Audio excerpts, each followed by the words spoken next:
Roberto Antonio, Isidro, Paulino y Jacinto, y esto es para ustedes.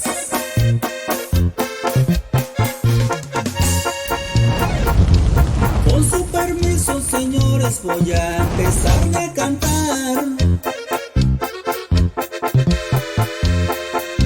Esto fue lo que pasó en mi pueblito natal. Terrero Venados, mi pueblo, nunca lo voy a olvidar. Lo bueno llevo en la sangre y mi vida te la he de entregar. Con gran dolor y tristeza esto fue lo que pasó. Que en el año 2009, como lo recuerdo yo, voy a contarles la historia de una familia de ahí. José Antonio Nazario, esto le vino a pasar.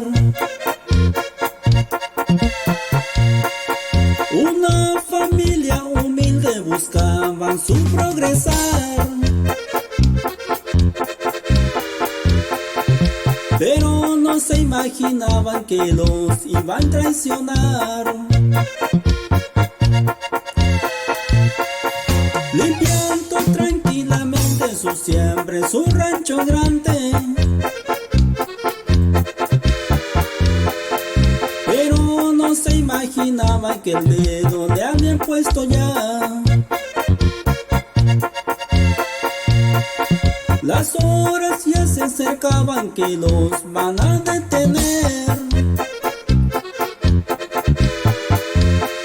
Los guachos ya iban buscando siembra que no deben ser.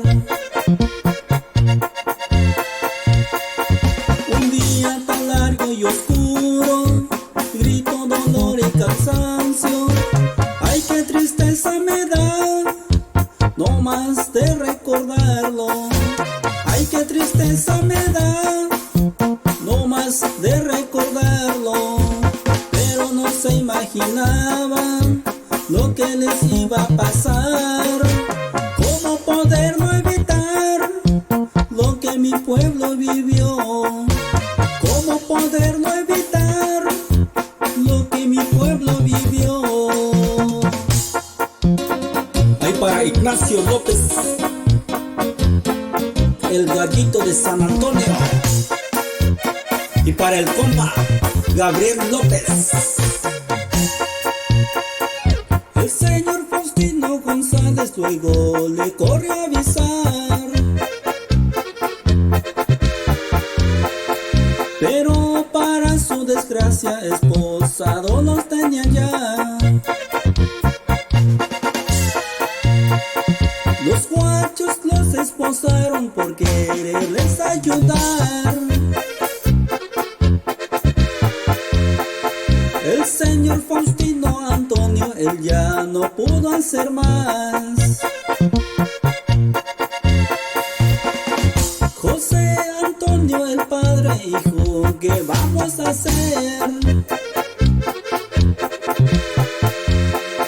Con gran dolor y tristeza lo que nos vino a pasar. Acapulco los llevaron sin hacerlos esperar. Con una fianza jugosa le dieron su libertad.